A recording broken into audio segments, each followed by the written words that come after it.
Close your eyes for a moment. Take a deep, slow breath.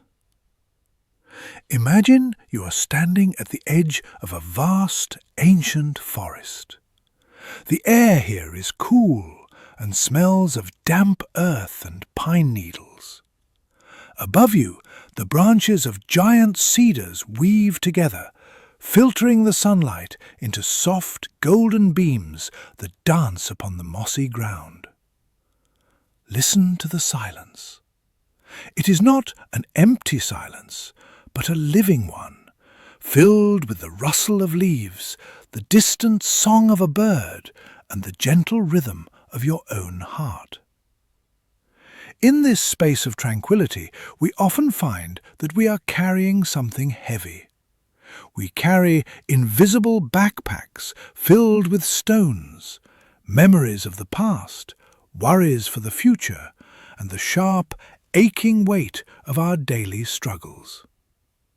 We walk through the beautiful forest of life, but our eyes are fixed on the ground, burdened by the weight on our shoulders. Today, let us walk together up a winding path to a small hermitage near the clouds, where an old monk sits by a fire. He holds a cup of tea, and in his eyes there is the stillness of a mountain lake. He knows why you have come. You are tired of the weight. You are tired of the suffering, and so he invites you to sit, to warm your hands, and to listen to the difference between the pain that life gives us and the suffering we create for ourselves. There is a profound truth hidden in the mists of the high peaks. Pain is inevitable, but suffering is optional. This is the first wisdom of the monk. Imagine a warrior struck by an arrow in battle.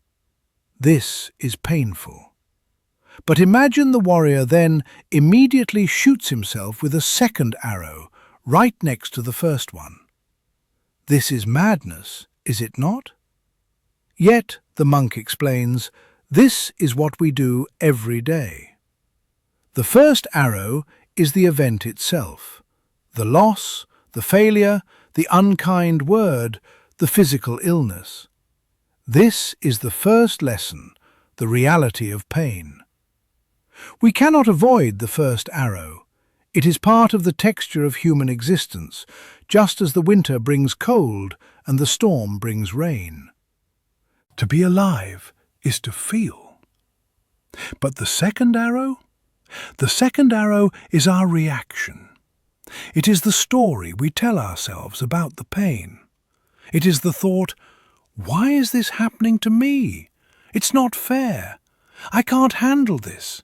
I am broken. This mental resistance, this fighting against what already is where suffering begins. The monk pours more tea into your cup and says gently, the pain is just a sensation. Suffering is the story you wrap around it. Drop the story, and you are left only with a sensation that will pass, like a cloud moving across the sky.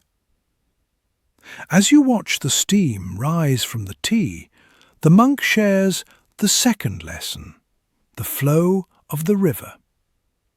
He points to a stream flowing nearby. Look at the water, he whispers. It meets a rock.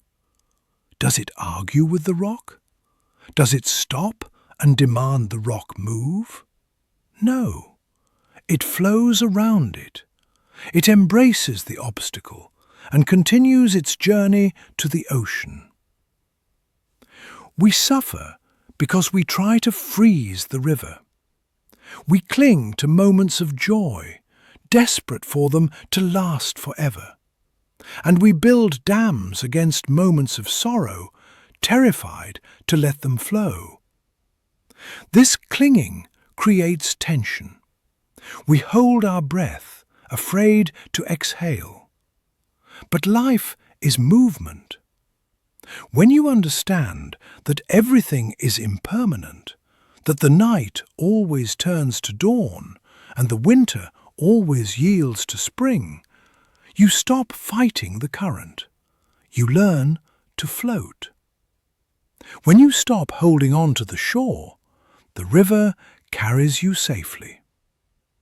The fire crackles, sending sparks drifting up into the twilight. The monk asks you to clench your hand into a tight fist. Squeeze it hard. Feel the tension in your knuckles, the strain in your wrist. It takes effort to hold on. It is exhausting. Now, he says, open your hand. Feel the relief. The blood returns.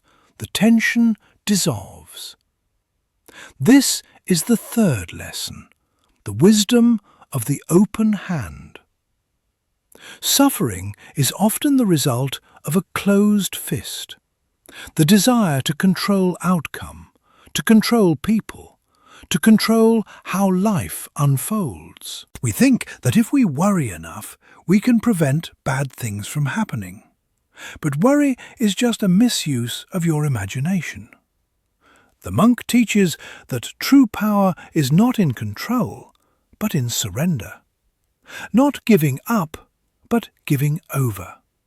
Trusting the intelligence of life.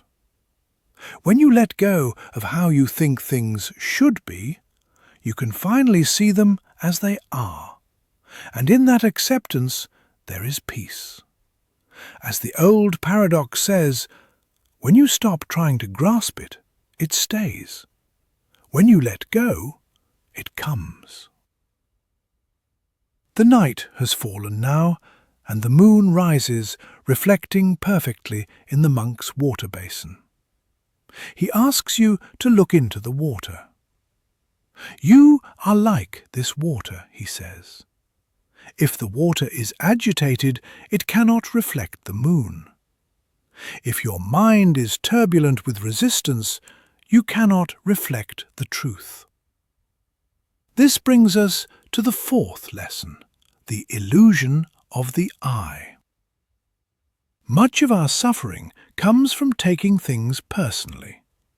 We treat the universe as if it has a vendetta against us. But the rain does not fall on you to make you wet. It simply rains.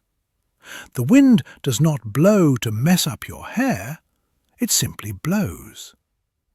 When we remove the I from the equation, when we stop thinking, I am suffering, and simply observe, there is suffering, a great distance is created. You become the witness, not the victim. You become the sky, watching the storms pass, knowing that the sky is never damaged by the storm. The sky remains vast, untouched, and serene.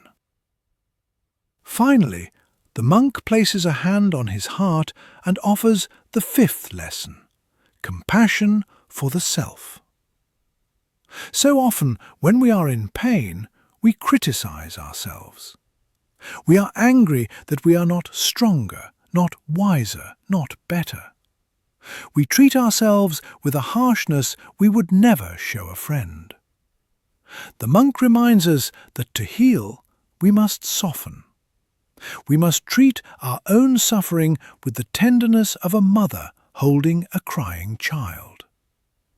Do not run away from the difficult feelings. Do not numb them. Sit with them. Breathe into them. Say to your pain, I see you. You are allowed to be here. When you stop running from the monsters in the dark and turn to face them with a lamp of kindness, you often find they are just shadows. They lose their power. The fire is dying down now, turning to glowing embers. The forest around you is asleep, wrapped in a blanket of stars. You feel lighter. The backpack of stones has been left at the bottom of the mountain. You realize now that the exit from suffering is not a destination you run to. It is a settling down into the present moment. It is the decision to stop arguing with reality. It is the understanding that you are not your thoughts, you are not your pain, and you are not your scars. You are the awareness that holds it all. Remember the wisdom of the monk. Pain knocks on the door to tell you something needs attention. Suffering invites itself in and refuses to leave until you stop feeding it with your resistance. Breathe in the silence. Breathe out the struggle. When you stop looking for peace, you find it is already there, in the space between your thoughts. When you stop trying to be someone else, you discover the radiance of who you are. And when you stop holding on to the banks of the river, the current of life takes you exactly where you need to go. Walk gently on this earth. Let the winds blow through you. Be like the bamboo, flexible, hollow, and resilient.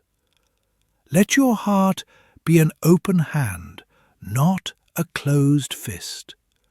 And know that in every moment you have the choice to shoot the second arrow or to gently pull out the first and let the healing begin. Thank you for journeying up the mountain with us today. May you find the stillness within the storm, and may your days be filled with the light of understanding. If this story resonated with your spirit and brought a moment of peace to your day, please support the channel by liking and subscribing. It helps us share this wisdom with others who may be carrying heavy burdens. Until next time, walk in peace.